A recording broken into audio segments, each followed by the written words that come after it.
Jumpa lagi dengan saya Eros Priwita di channel The Investor, channel yang mengupas tentang dunia saham. Teman-teman sekalian, saya kembali lagi untuk promo ebook saya yang berisi mengenai 15 analisa saham dari 15 emiten. Nah, teman-teman bisa beli ebook saya dengan memesannya cukup dengan email ke erose.perwita@gmail.com dengan subjek pemesanan ebook analisa saham.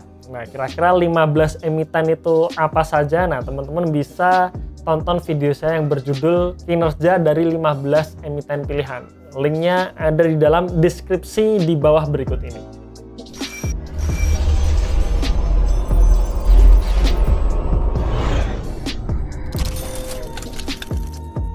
Oke teman-teman sekalian, hari ini kita masih membahas mengenai right issue. Jadi di tahun 2019 ini kita melihat di berita banyak sekali perusahaan-perusahaan mulai melakukan aksi korporasi berupa right issue. Memang teman-teman sekalian, right issue ini digunakan perusahaan untuk menggalang dana. Jadi kalau teman-teman lihat lagi dalam neraca sisi liabilities dan equity itu biasanya ketika perusahaan butuh dana, maka perusahaan bisa menggalang dana lewat hutang bank yang itu nanti akan masuk ke kolom liabilities atau dengan menawarkan right issue ya, atau menerbitkan jumlah saham baru yang nanti itu akan dicatat dalam kolom equity. Nah, kita nggak akan bahas itu teman-teman sekalian karena itu sudah saya bahas di video-video saya yang lalu. Teman-teman bisa tonton video saya yang berjudul cara sederhana membaca neraca dalam laporan keuangan. Di situ saya mengutarakan tentang sumber dana dan penggunaan dana. Pada tahun ini kenapa banyak sekali perusahaan mau melakukan right issue? Karena menurut saya sendiri tahun 2019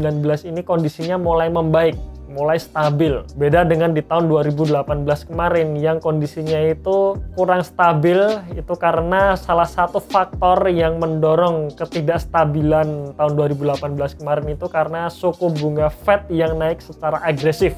Ya, itu tercermin dari IHSG yang turun, jadi secara year on year tahun 2018 kemarin turun, rupiah yang naik, suku bunga yang tinggi. Itu mengapa di tahun 2018 kemarin jumlah right issue dari perusahaan di bursa saham ini juga turun. Jadi kalau di tahun 2017 itu jumlah right issue atau nilai dari total right issue perusahaan di bursa itu mencapai 88 triliun. Sedangkan di tahun 2018 kemarin angkanya turun cukup dalam, yaitu hanya sebesar 35 triliun. Tahun 2019 ini para pengamat ekonomi selalu mengutarakan kondisi tahun 2019 ini bisa dikatakan lebih stabil, lebih bagus dibandingkan tahun 2018 kemarin. Makanya nggak heran banyak perusahaan yang dia akan menggalang dana lewat right issue. Lalu kira-kira perusahaan-perusahaan apa saja atau perusahaan-perusahaan mana saja yang akan menggelar right issue? Nah, ini data ini saya ambilkan dari koran Kontan. Jadi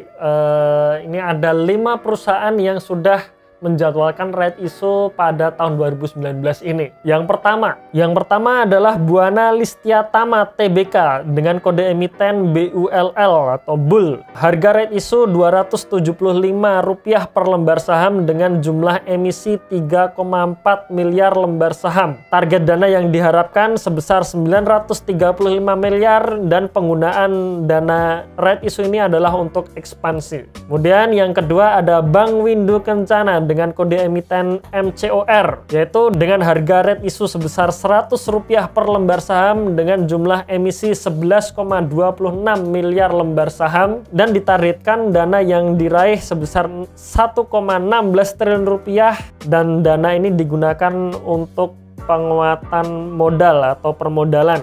Kemudian yang ketiga ada Hotel Mandarin Regency Tbk dengan kode emiten HOME atau HOME. Harga right issue yang dipatok adalah sebesar Rp100 per lembar saham dengan jumlah emisi 19,9 miliar lembar saham. Ditargetkan dana yang diraih sebesar 1,9 triliun dan penggunaan dana ini untuk ekspansi perusahaan. Yang keempat yaitu Lipo Cikarang Tbk dengan kode emiten LPCK. Target dana yang diharapkan sebesar 2,9 triliun dan penggunaan dana yang dihasilkan adalah untuk ekspansi perusahaan. Nah, kita tahu LPCK ini adalah pengembang dari mega proyek Meikarta yang sebenarnya proyek Meikarta ini sudah didekonsolidasikan dalam laporan keuangannya. Kemudian yang terakhir yaitu Lipo Karawaci Tbk, yaitu induk dari Lipo Cikarang dengan kode emiten LPKR. Harga yang dipatok saat right issue adalah Rp235 per lembar saham dengan jumlah emisi sebanyak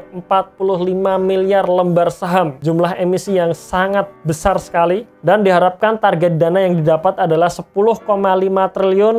Penggunaan dana yang didapatkan adalah untuk ekspansi dan sebagian untuk membayar hutang. Itu tadi teman-teman sekalian 5 emiten yang akan menggelar right issue pada tahun ini, dan kemungkinannya ke depan lagi juga akan tambah banyak lagi emiten yang akan melakukan right issue. Dan sekali lagi, kalau Anda memegang saham di mana emiten yang Anda pegang ini akan menggelar right issue, maka Anda harus hitung kembali untuk harga dilusi sahamnya. Nah, untuk cara menghitung dilusi harga saham sendiri, teman-teman bisa nonton video saya yang barusan saya upload beberapa waktu yang lalu yang membahas tentang dilusi saham. Oke, sekian dulu video saya kali ini.